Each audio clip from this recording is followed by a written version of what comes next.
Hi, this is Sarah Mikesell with the Cattle Site, and today we're here with Ethan Lane. He is the Vice President of Government Affairs with NCBA here in the United States. Thanks for being with us today, Ethan. Great to be with you.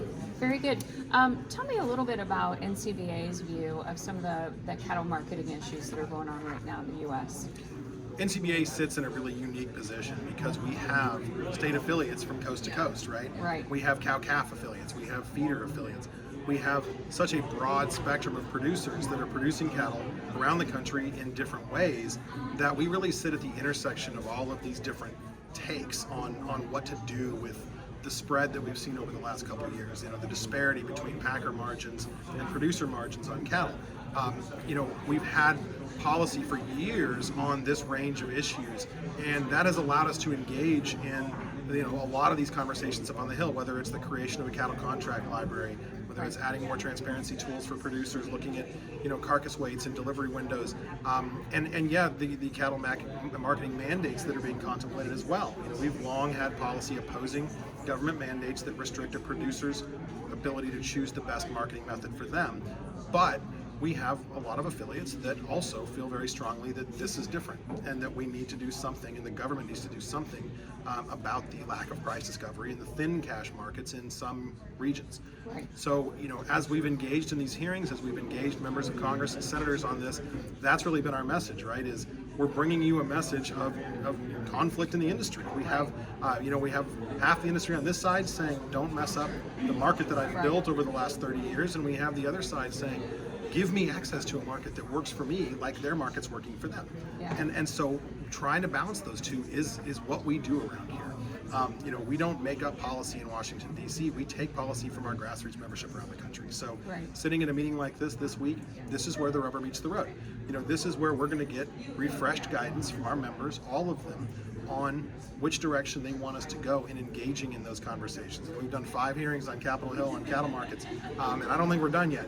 So, we're going to have more opportunities to provide input here. The Hill is definitely watching this week. They're curious to see what we're going to come out of this with. Farm Bureau, updated their policy a few weeks ago at their convention as well. So I think it's going to be a good opportunity to just take that pulse and see what these different affiliates have learned over the last couple of years, what their boards are thinking as far as where they want to go moving forward. Did those states that liked a mandate when we talked about this 2 years ago still like it? Have they evolved their opinion? Have others changed their mind? We have a little bit of all of that happening at once. Very good. And we just talked earlier when we were visiting about this idea of if you took a poll today of producers here, right, who were at NCBA down in Houston at the conference, part of the group would say we're not making enough money, and part of the people would say don't change a thing, right? Well, I think everybody's always would like to make more money on their cattle, right? I mean, that's the whole reason we're all here, right? But yeah, I think there are some producers who would definitely say, look, this is working well for me, right? And there are others who are saying this doesn't work at all for me, right? And both of those have got to be part of the conversation, right? We have to respect those different regional differences. We have to respect the way things work in one part of the country versus the other, and that neither takes supremacy over the other, right? We are a big, diverse industry.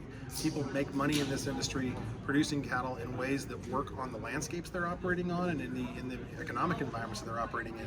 So we've always got to be cognizant of that when we craft policy, to make sure that we're not leaving anybody behind or disenfranchising one segment to make another work better.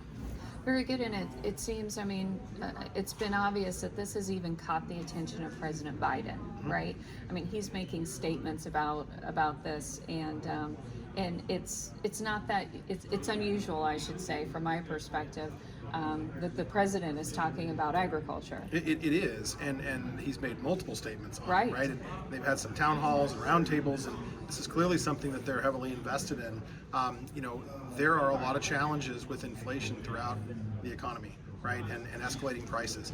We're not unique in that equation, but we definitely have received our fair share of attention for how those inflationary forces have impacted our supply chain, and the fact that our producers, the members in this building right now, haven't benefited from those elevated prices in the way that other parts of the supply chain have. Right, and it's not that we want attention, but it is.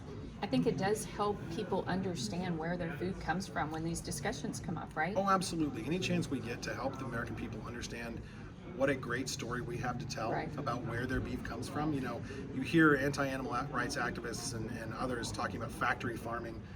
Well, the factory is a mom and pop and a couple kids on a family farm or ranch that's raising your beef, right? And that's a really important message to get across to consumers around the country. There's no better protein on earth as far as how you feel about what you're eating than what the American cattle producer puts forward every day. So anytime we get the opportunity to tell that story, man, let's take advantage of it. Let's make sure that the consumers walk away from that saying, huh, I didn't realize that. You know, every beef animal in the country starts out on grass and lives that life that I imagine they do on the package, right? And that's a great story to tell. Yeah, very good. And one final thing, I mean, that kind of plays into this is this announcement by Secretary Vilsack of, you know, additional dollars for, you know, more small and medium-sized packing facilities that could be more local, which certainly plays into this. Well, it's a huge opportunity for us, right? You need those high-capacity plants. They serve an important purpose. We have to move 660,000 or so head of cattle a week through that system, and we keep a lot of people fed, right, with that beef. But adding more options for producers to market their cattle, adding more regional and local options that fit what they're doing in their part of the country is such an important opportunity. We're really excited that USDA is working on that. We've been pleased at their offers of letting us put input into that process and letting them know, you know, what options are available and opportunities are available.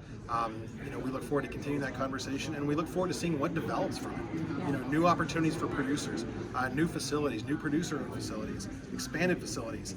Those are great things to be contemplating at a time when we have surging demand, both here and overseas. We have you know, surging export markets growing overseas. The Chinese market is going to be bigger and bigger for us. So adding rather than subtracting is a great direction to be headed right now.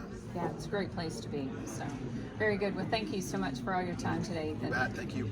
This is Sarah Mikesell with the Cattle Site.